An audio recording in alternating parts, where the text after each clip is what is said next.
Hello YouTube, this is Hunter Surge and it's reveal season. Today is the first day of official Moonrise Reveals for 32 days. I'm probably going to be doing a video on these every single day, maybe taking breaks for days I upload like a commentated gameplay video. But like, I just love talking about new cards and I want to talk about new cards. Talk about new cards. Talk about new cards. Talk about new cards. So let's get into it. We have some stuff beyond the official reveals that we're going to talk about later in the video. So we'll do the official stuff first, and then we'll get into like all the unofficial, like kind of leak type stuff. Not technically leaks at this point. It's not like the product information distributor thing this time, but like we'll get to it. We'll get to it. And if you just want to see the official reveals, we'll go over all that first. Okay, let's get over to it. So here's of course the official video. So what we had revealed today for Moonrise is the Gnawbie Ascension Line from the Gnawbie starter deck. So of course we have this art for Gnawbie. Gnawbie does what we always knew it would do. We've had some stars, nothing special here. Art looks pretty nice. So let's get into Doppelgator. Since Gnawbie special ascends into this, we were always just waiting to see what Doppelgator did, and I guess it's not bad. Not okay, so I'm not terribly impressed with this card. So Doppelgator is a 2 lunar 5/4. Elestrals that are not lunar or solar enchanted get -1 attack for each lunar enchanting this Doppelgator. When this Doppelgator receives 1 or more lunar or wind in a nexus, you can special send it to a Fulgurix from your hand or deck. So 5/4 is not really the stat line you want to be seeing on a 2 cost, is like my very first impression. The stat reduction is very nice. It means like any 5 attacker other than I expect Terrace isn't going to be getting over this. However, Gnawbie already had an issue where it could get over any 5 attacker, and I can even do that as like a combat trick using Altar of Stars, but it can't do that it can't get over 5 defenders like the rabbits, and that's really not where you want your 2 cost to also be. Like if Doppelgator was a 6/3 instead of a 5/4, it would be notably better. Like, it's not like you would even be worried about going down to an Eddie if it was a 6/3, because Eddie would be reduced by at least 1 attack, so it still would not be able to get over a defense position Doppelgator. Like, it would be so much better if this was a 6/3. I think it's really, really bad for the card that it's only a 5/4. Though fortunately, and then for the special ascension, there's 2 things about this. One, on one hand, it is kind of good that it doesn't need to get over something via combat to special send to the final form, because then the issue with 5 defenders is going to come up less often. However, it is a special ascension that requires another effect to trigger, because Doppelgator cannot nexus itself. So you need a circle the sky or an Altar of Stars. Altar of Stars is something that you would already want with Gnawbie anyways, because it interacts so well with it. We will need to see like more Lunar Nexus cards, because like the Nexus Elestral we currently know, Comalus, does not play super well with the Gnawbie line, because the Gnawbie line are not the subtype that is searched by Comalus. So that's not exactly where you want to be. I don't know. The Nexus part is like a bit strange. It's also very unfortunate that it's double lunar instead of a lunar wind. A lunar wind would be way more versatile, and would really like that you dip into the wind card pool, and it's much more difficult to do that if this is a lunar, because then normal ascension options are denied to you, which is very unfortunate. So let's talk about that last form. Here is Fulgurix. So Fulgurix is a lunar wind, 10/6. Elestrals that are not lunar or solar enchanted get -5 attack. So even with the 6 defense, basically nothing is ever getting over this in combat, which is kind of nice. It also means that your other Elestrals are basically always going to be protected from combat. However, this this also applies to Doppelganger, but Fulgurix being Lunar Wind gets a bit strange because of the fact that its effect affects both sides of the field and affects things that aren't lunar or solar enchanted, which means that if you put more wind stuff into your deck to take, because you're going to have to put a wind into your deck anyways because of Fulgurix being a wind, any of those wind guys that you put in the deck are also going to be affected by the debuff, which is not really where you want to be. And it means like any wind 1 cost that you end up putting in your deck, like say a Pegas is a really good card, they won't be able to hit for damage because they'll have 0 attack, and 0 attack Elestrals cannot deal Spirit Deck damage. So that's really not ideal. Then Fulgurix can Nexus a Lunar or Wind, and when Fulgurix receives 1 or more Lunar or Wind in a Nexus, you can target an opponent's card and put on the bottom of your deck. Bottom of their deck, sorry. So this is like a standard, like, oh, it's a 3 cost, it's going to have a once per turn, remove any card. We see that quite a bit. It is targeting, which means it can't get around the non-targeting, the anti-targeting big assholes like Chronodile and Full Tempest. However, because it can target any card, it can get rid of like the Zeus that Full Tempest needs for its protection. Fulgurix is big enough that it can just beat over a Chronodile in attack position, which is very funny. So, you know, there's stuff like that. And like similarly to Lustdragon, it ends up being a boss card that's like, okay, this gets a lot of synergy with Nexus cards because it is able to proc this destruction effect multiple times, and this is again going to make Alter very, very good in the deck. A lot of this is going to come down to how good the other Nexus tools in Lunar are, because again, Comalus doesn't really mesh with the Fulgurix line because it can't search the Fulgurix line. But that might end up just being fine. You might just go, okay, I'm going to search for other things with the Comalus and still run the Comalus. That might just be fine. I'm really not liking the global debuff part of Fulgurix because what it results in is you can't really take advantage of splashable Elestrals as much. Like you can't really take advantage of Eddies or Mudlets, and I think cards like Eddy and Mudlet are super relevant to this deck because again, it only debuffs attack. It does not debuff defense. So if you're fighting something with like 11 defense, like they get any big 3 costs on the board and they just sit in defense, then Fulgurix won't be able to get over that. And like the ability to position change would be important in that scenario. And running those cards has like anti-synergy in general case because, well, they're going to be debuffed to 0 attack and won't be able to hit for any damage, which is really, really not ideal. The Ascension Line is pretty solid. It's going to like be able to threaten to ascend fairly easily if you're running like you're obviously going to be running a bunch of Nexus tools in this deck because you have to. Circle the Sky might have a place here just to have more like non-Elestral based ways to Nexus, which could be pretty nice here. I don't know. I'm not super impressed. I'm not super impressed. I think this Ascension Line has some very clear big flaws. And needing to get up to a 3 cost to do Lustdragon things when Lustdragon is a 2 cost. It's not like ideal, but it does ascend up from deck pretty easily in a lot of scenarios, and Gnawbie individually is just like a pretty solid card.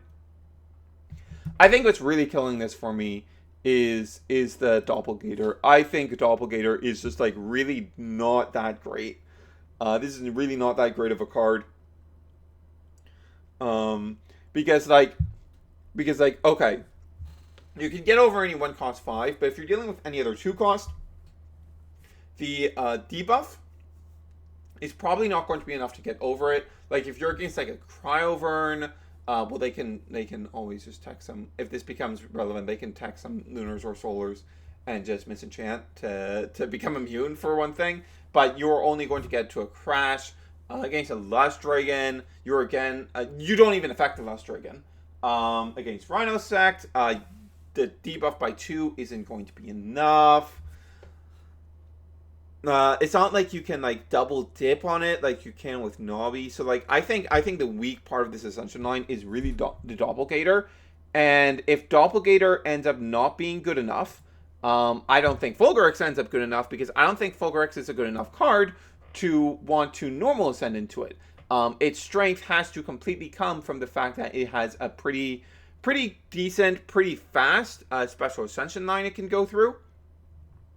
And if you can't do that, then we're in a much worse spot. Yeah. Yeah, that's I think that's where I'm at with these. I could see them doing things, but I'm not super impressed by them out the gate, even knowing the I think knowing what Comalis does is ruining my impression of them more.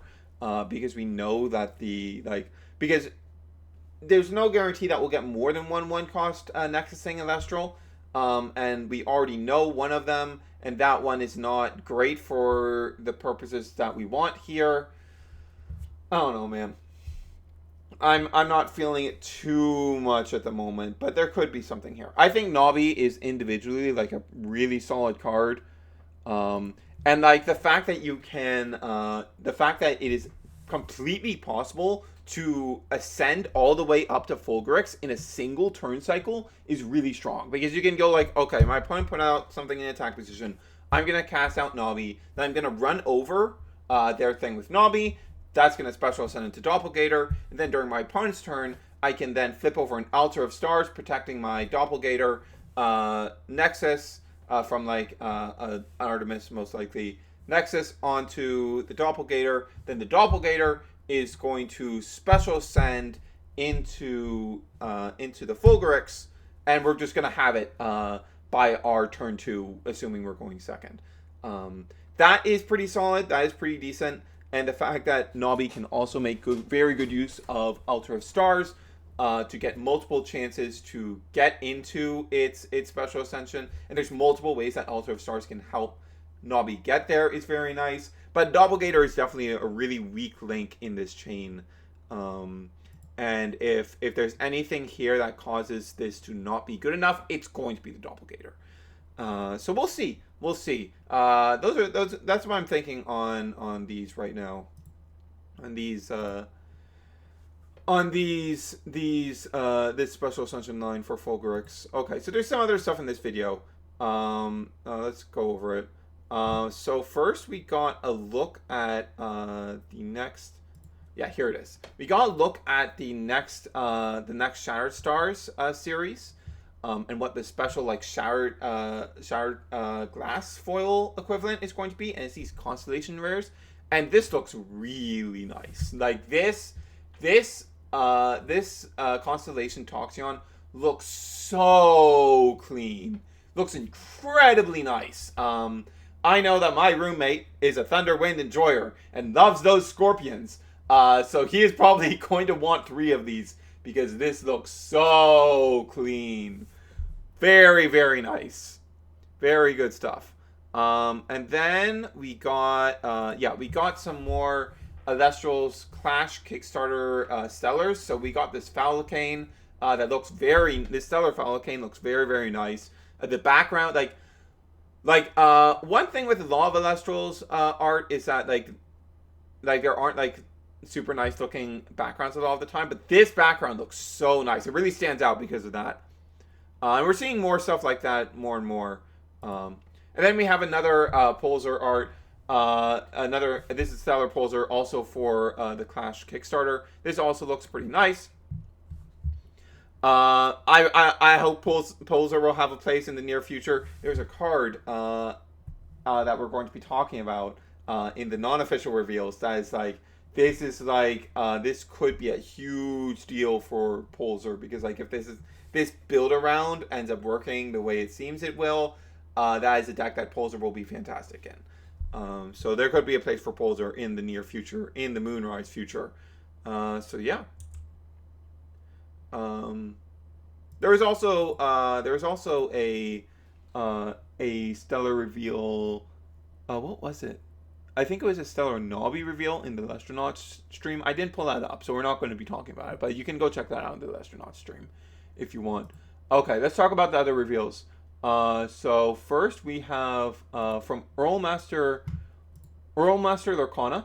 Got a Elestrals Clash Creator Box. And in the picture they posted, we can see cool little Voldusk. So we now know what Voldusk does. This is a Stellar Voldusk. So this is a 1/5 Lunar Elestral. When you cast Lunar Phase, you can either draw a card or return a Lunar from your Underworld to your Spirit deck. This effect can only be activated twice per turn. So that's really good. It's not a special Ascension line for Volclips, which is interesting to note. A lot of these 3-stage lines have been Ascension lines, but it could end up being a similar scenario to Calfmel, Pharamel, Pharaohgeist, where the first stage does not have a special Ascension effect, but the second stage does. We'll just have to see. But this thing is pretty good. So, like, my assumption with the lunar phases right now, you can see me talk about, speculate a lot about the lunar phases in my previous video where we talked about Volclips and stuff like that. Go check it out. Link will be in the end card at the end of the video. Is that there seems like there's going to, I'm pretty sure Volclips says 8 different lunar phases with different titles.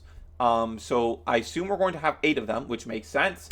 9-tailed fox, you have like the 8 phases of the moon, each like representing each of the extra tails. And like 8 phases of the moon is how many there are in real life.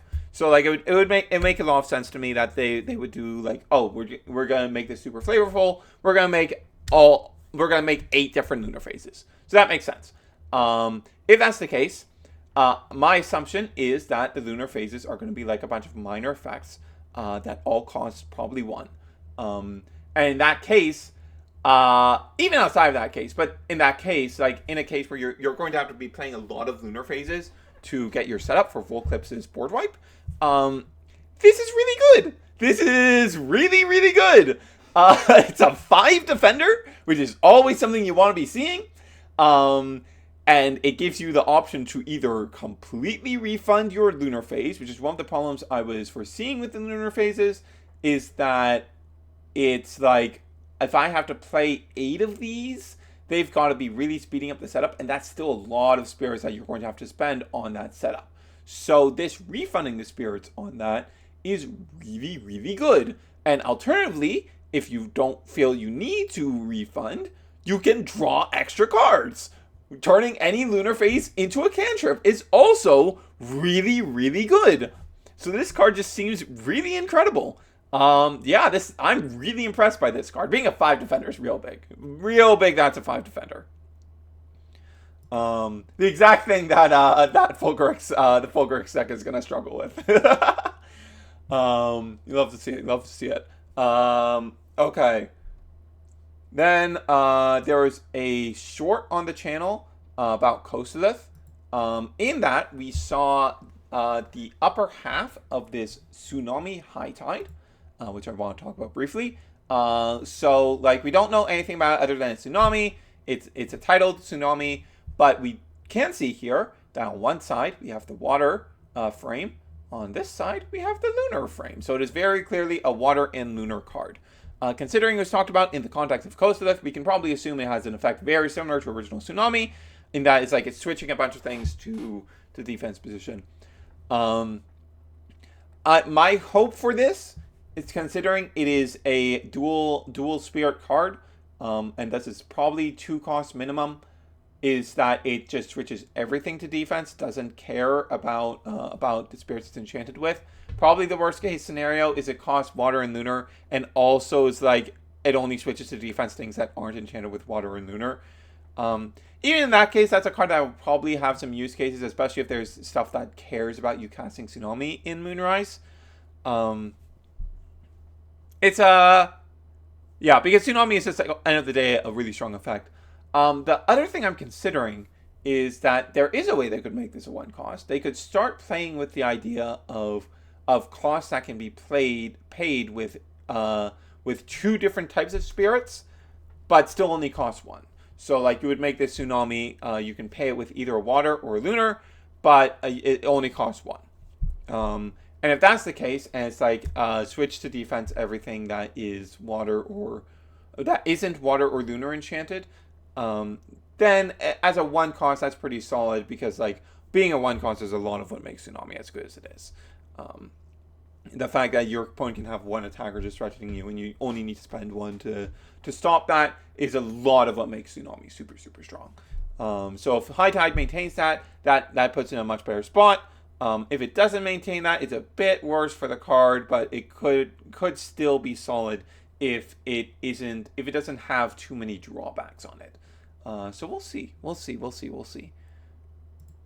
Then, lastly, also from one of these Elestrals Clash Creator Boxes, from It's the KG, we have over here a brand new card that we had no knowledge of before. This is Blistrix. I am really excited for this card. So this was intentionally blurred. However, unfortunately, the blur was not very good, and I can basically read the whole effect through it.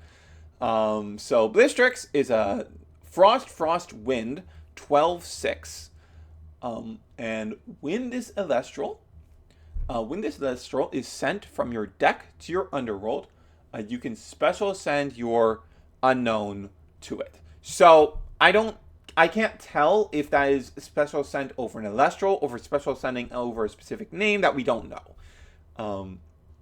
One of these is way better than the other. If this is special sent over an Elestral, it becomes a really, really good card, because it instantly has a lot of synergy with Morlith. If you have to get a specific Elestral on your field before you can put down the Morlith and attempt to mill it and special send into it, it's a way worse card in that case.